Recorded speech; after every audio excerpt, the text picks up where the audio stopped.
Dengan kehadiran ibunya istriku, akhirnya, membuat lembaran baru dalam kehidupanku. Aku sendiri tak pernah membayangkan sebelumnya, jika setelah 15 tahun menikahi putrinya, aku malah melangkah yang terlalu jauh bersama ibu mertuaku. Namun, setidaknya, aku bisa mendapatkan hak batinku, yang telah lama terabaikan oleh istriku sendiri. Daripada aku dan istri bertengkar lebih parah gara-gara kebutuhanku, lebih baik, ibu mertuaku saja yang menjadi pengganti, sebagai pengobat keringnya batinku. Lagi pula, mertuaku pun, juga masih membutuhkan kebahagiaan batinnya. Simak kisah selengkapnya. Beberapa bulan belakangan ini, aku merasakan perbedaan dari istriku. Perubahan sikapnya, bukan saja terhadapku, tetapi juga kepada anak-anakku. Sekarang, ia lebih sering sibuk sendiri dengan kegiatan barunya, yaitu menjadi influencer TikTok. Dulunya, sebelum ia viral di TikTok, istriku selalu mengurus rumah tangga dengan baik. Bahkan, setiap malam, aku, istriku, dan anak-anak biasanya bercengkrama sambil menonton televisi. Namun, berbanding terbalik selama bulan-bulan belakangan ini. Sekarang, ia lebih mengedepankan kontennya di TikTok, dengan sibuk melakukan siaran langsung, dibandingkan menjadi istri yang baik. Ia lebih sering menghabiskan waktunya dengan melakukan siaran langsung di TikTok, dengan alasan, ia ingin mencari uang tambahan.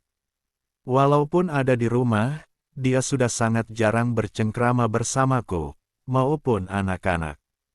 Tadinya, aku berpikir positif saja, mungkin ia lelah dengan kegiatannya. Karena memang, dia menjalani kegiatan barunya itu, dengan izin dariku. Tapi, semakin lama, ia malah jadi berubah sikap. Aku mulai merasakan perubahan yang semakin terasa. Dan di saat aku membutuhkan hak batinku darinya, ia mulai sering menolak, dengan alasan, dia sangat capek dengan kegiatan yang baru itu. Istriku juga beralasan, kalau usia kami terus bertambah, dan kedua anak kami pun sudah sekolah SD. Pernikahanku dengan istriku, seperti memasuki masa ujian dan cobaan. Di saat usiaku menginjak 35 tahun, dan istriku 33 tahun, aku jadi mulai merasa asing dengan istriku sendiri. Awalnya, setiap kali istriku menolak ajakanku, aku hanya menganggap wajar saja. Sebab mungkin, dia memang capek dengan kegiatannya, atau mungkin juga, aku yang kurang tepat memilih waktu untuk meminta padanya. Akan tetapi, semakin lama, istriku semakin seperti mengabaikan kewajibannya sebagai istri untukku. Aku tetap bersabar, hingga sebulan aku menunggu, tetap saja, istriku masih dengan jawaban yang sama. Padahal, di usia yang sekarang, aku mulai memasuki masa puber kedua. Aku jadi selalu memiliki kebutuhan yang tinggi untuk mengulangi kehangatan rumah tangga, seperti saat aku dan istriku baru menikah dulu. Yang tambah parah lagi, kami mulai sering terlibat pertengkaran belakangan ini. Istriku bukan saja sudah mengabaikan kewajibannya sebagai istri dan hak diriku sebagai suami, dia lebih sering pergi, dan pulang larut malam, dengan alasan, ia berjumpa dengan teman live-nya. Dan karena saking sibuknya, ia malah mengajak ibunya untuk tinggal di rumah kami, untuk mengurus rumah, dan merawat anak-anak. Memang sih, saat itu, ibu mertuaku hanya tinggal sendirian saja di rumahnya, karena suaminya telah meninggal. Nah, dengan kehadiran ibunya istriku, akhirnya, membuat lembaran baru dalam kehidupanku. Aku sendiri tak pernah membayangkan sebelumnya, jika setelah bertahun menikahi putrinya, aku malah melangkah yang terlalu jauh bersama ibu mertuaku. Ibu mertuaku sudah berusia 60 tahun, dan beliau merupakan pensiunan guru. Ibu mertuaku pun bersedia ketika istriku mengajak untuk pindah ke rumah kami di kota ini. Namun, Aku agak heran dari perawakan ibu mertuaku itu. Penampilannya, seperti tak lekang oleh waktu, ia masih terlihat menawan. Menurutku, dan ia, hampir seperti beberapa tahun yang lalu, di saat aku menikahi putrinya. Tetangga dan warga di sekitar kompleks rumah kami, memang banyak yang mengira, jika istriku dan ibunya itu adalah kakak beradik. Dari wajahnya, mereka sangat mirip, dan sama-sama cantiknya. Hanya saja, istriku sedikit lebih tinggi dari ibunya, sehingga kelihatan lebih langsing. Sementara ibu mertuaku, agak lebih pendek. Kulitnya yang bersinar, dengan wajah keibuan, dan juga suatu yang ada padanya itu, terkadang membuat perasaanku bergejolak. Kisahku berawal setelah 2 bulan ibu mertuaku tinggal bersama kami. Saat itu, hubunganku dengan istriku tak ubahnya bagaikan sandiwara. Kami harus tetap bersikap harmonis di hadapan ibu mertuaku, walau sebenarnya, sudah hampir setahun belakangan, aku dan istriku, bagaikan orang asing. Dengan kehadiran ibunya di rumah kami, malah membuat istriku semakin mengabaikan tugasnya sebagai seorang istri. Semua pekerjaan rumah dikerjakan oleh mertuaku. Istriku juga jadi semakin sibuk dengan kegiatannya sebagai influencer TikTok.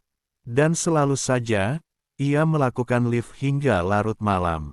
Namun, aku sendiri tak bisa berbuat apa-apa, karena jujur saja, saat itu, pendapatanku memang tengah menurun drastis. Hingga akhirnya, aku merasa bagaikan seorang duda, walau aku masih tinggal satu atap dengan istriku, dan juga berbagi tempat peristirahatan dengannya. Akan tetapi, kami sudah sangat lama tidak lagi menunaikan kewajiban kami. Aku merasa, rumah hanya menjadi tempat singgah untuk istriku. Akan tetapi, dengan hadirnya ibu mertuaku, mulai sedikit menghibur batinku. Setidaknya, sepulang kerja, aku jadi punya teman ngobrol di rumah, di saat istriku sangat sibuk dengan urusannya sendiri. Awalnya, aku menganggap ibu mertuaku hanya teman bicara, dan rasa hormatku masih sangat penuh terhadapnya. Namun, semuanya jadi berubah, ketika suatu malam, aku terbangun dari tidurku. Malam itu, sudah jam 11 malam, aku terbangun karena HP-ku berdering, ternyata istriku menelponku. Dia mengatakan, jika dirinya nggak bisa pulang ke rumah, karena harus menginap di hotel, yang dimana, sejak sore tadi, ada kegiatan seminar yang diikutinya. Aku kemudian bangun dan keluar untuk mengunci gerbang dan pintu rumah, karena istriku nggak pulang malam itu. Setelah itu, aku melangkah ke dapur untuk mengambil air minum, dan ingin membuat teh hangat. Karena biasanya, jika terbangun jam segitu, aku nggak bisa langsung tidur lagi. Saat itulah, ibu mertuaku jadi ikut terbangun, dan keluar dari ruangannya, yang terletak di dekat dapur. Ibu mengaku terbangun karena kaget mendengar suara berisik di dapur. "Kamu lapar ya? Kok malam-malam di dapur? Apa mau ibu buatkan makanan?" tanya ibu mertuaku. Aku juga kaget, karena ibu mertua sudah berada di belakangku. Namun, yang membuatku jadi berdebar dan takjub malam itu, saat kulihat, dia hanya mengenakan gaun tidur sederhana tipis, mungkin tanpa ada pelapis dalam, karena kuperhatikan, sesuatu itu seperti tak ada yang menahannya, dan juga dengan rambut acak-acakan, yang membuat bulu kudukku merinding. Jujur saja, baru pertama kali itu aku melihat mertuaku seanggun itu. Aku sejenak tertegun menatapnya. "Gak kok Bu, saya cuma mau buatin teh aja, maaf ya kalau saya buat ibu terbangun mendengar berisik di dapur. Ibu istirahat saja kembali, biar saya bikin sendiri tehnya," ucapku. Ibu mertuaku hanya tersenyum, dan berkata, "Gak apa-apa kok, sini biar ibu yang buatin," ucapnya. "Sudah gak apa-apa, Sini biar ibu yang membuatkan kamu teh angetnya, katanya, sambil mengambil sendok di tanganku. Sehingga, beliau berada di depanku, sembari membelakangiku. Entah apa yang merasuki pikiranku saat itu. Aku hanya tertegun di belakangnya, dengan jantung yang semakin berdegup kencang. Kami sangat dekat, sehingga, tanpa sengaja, diriku tersentuh dengan belakangnya. Sudah, kamu tunggu saja di depan, nanti biar ibu antarkan tehnya, ucapnya. Gak usah bu, biar saya temani ibu membuatkan teh saja di sini, jawabku dengan suara tertahan. Istrimu nggak pulang lagi ya, tanyanya. Ibu penasaran deh, sebenarnya, ada apa sih dengan hubungan kalian? Tanya ibu mertuaku, yang membuat aku kembali terkejut. Ibu tahu, kalian pasti sedang menyembunyikan masalah, dan menutupinya dari ibu kan, bagaimanapun, ibu bisa melihatnya, apalagi, ibu sudah 2 bulan tinggal bersama kalian, jadi ibu tahu dengan sikap kalian. Emang, ada apa sih sebenarnya? Tanyanya. Pertanyaan ibu mertuaku, bagaikan petir di siang bolong yang menyambar. Padahal, selama ini, aku sudah berusaha terlihat harmonis di hadapan ibu mertuaku. Aku tak langsung menjawabnya, malah, aku semakin canggung, saat ibu mertuaku berbalik, dan berhadapan denganku dan membuat fokusku sangat terganggu. Maafkan dia kalau belum bisa menjadi seorang istri yang sempurna untuk kamu ya, ucapnya, sembari berdiri di hadapanku, dengan meraih kedua tanganku. Maaf bu, saya sama istri baik-baik saja kok, nggak ada masalah apa-apa, dan kami tetap harmonis seperti yang ibu lihat selama ini, jawabku masih berusaha berbohong padanya. Ibu mertuaku malah tersenyum menatapku, dengan berkata, "Kamu jangan bohong, ibu tahu kok dari tingkah dan lakumu, yang selalu kelihatan gelisah ketika berada di dekat ibu. Itu artinya, ada yang kamu tutup-tutupi dari ibu," katanya. "Ya udah, kamu tunggu saja di ruang tengah, nanti ibu bawain tehnya, biar kamu bisa leluasa menceritakan yang sejujurnya pada ibu," tambahnya. Aku merasa seperti terhipnotis dengan ucapannya malam itu. Dan aku langsung menuju ke ruang tengah, dan duduk menunggunya di sofa depan televisi. Tak lama kemudian, ibu mertuaku menghampiriku, sambil membawa 2 gelas teh. "Ini, minum dulu, biar kita nyaman bicaranya," ujarnya, seraya menyerahkan teh untukku. Ia duduk dan ikut minum teh di sampingku. Beliau sepertinya bisa menebak apa yang sedang terjadi dalam rumah tanggaku bersama istriku. Karena, ia melihat sikapku yang berubah sering murung dan gelisah. "Ibu kan dulu juga memiliki suami, dulu, bapak juga sering menunjukkan sikap gelisah seperti kamu, kalau memang sedang ada masalah sama ibu sebagai istrinya. Sekarang, kamu jujur saja, coba bicara sama ibu, lagi pula, anak-anak sudah istirahat, dan istrimu sedang enggak ada," katanya. Saat itu, akhirnya, aku mencurahkan semua isi hatiku kepada ibu mertuaku. Aku memanfaatkan waktu untuk menumpahkan semua kegelisahan yang aku rasakan. "Bu, sudah hampir setahun ini, jujur bu, bagaimanapun juga, saya hanya lelaki biasa yang masih normal, dan di usia sekarang ini, saya merasa kebutuhan saya selalu tinggi, tapi, di lain sisi, istri saya malah selalu menolak memberikan kewajibannya bu," curhatku. Ibu mendengar semua cerita yang kusampaikan dengan seksama. Beliau mendengar sambil menggenggam tanganku, dan menatapku, seperti memahami penderitaanku selama ini. "Maafkan putri ibu ya, seandainya saja, ibu masih muda, mungkin ibu bisa membantumu, dan memberikan sedikit obat untuk luka batinmu, akan tetapi, ibu sadar, usia ibu sudah kepala 6, nah, mana mungkin juga kamu tertarik dan bersedia menerima, jika ibu ingin membantu meringankan beban yang kamu rasakan, bisik ibu mertuaku, dengan nada yang hampir tak terdengar. Aku sangat terkejut mendengar penuturannya, tak kusangka, ia bersikap seperti itu, namun, aku mencoba tetap membendung gejolakan di batinku. Dia bisa merasakan kegelisahanku, ternyata dulu, mendiang bapak mertuaku pun sama seperti diriku. Saya yang minta maaf Bu, seharusnya, saya bisa lebih tegar dan kuat dengan masalah ini, dan tidak seharusnya menceritakannya kepada ibu, balasku.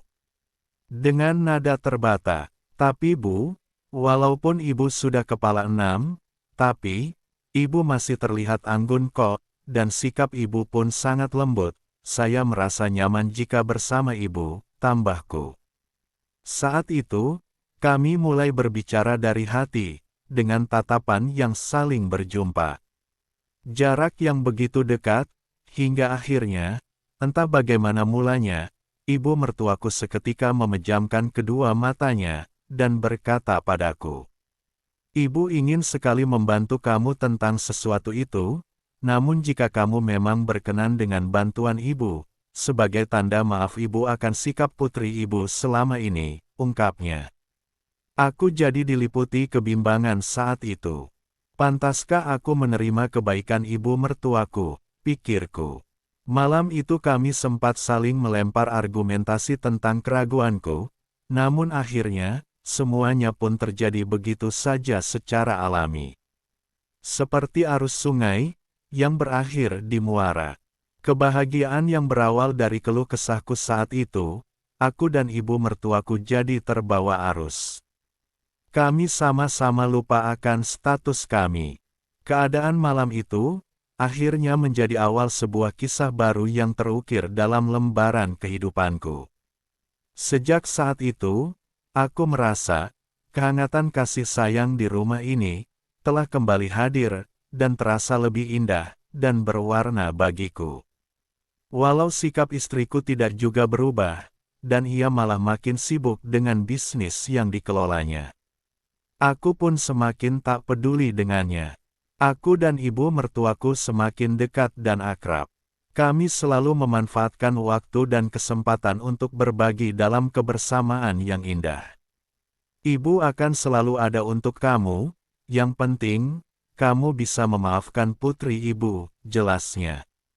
Jangan bersedih lagi, ibu rela membantu apa saja, demi kebahagiaan kamu, ujar ibu mertuaku. Begitulah kisahku bersama ibu mertuaku, yang sampai sekarang, sulit aku lupakan.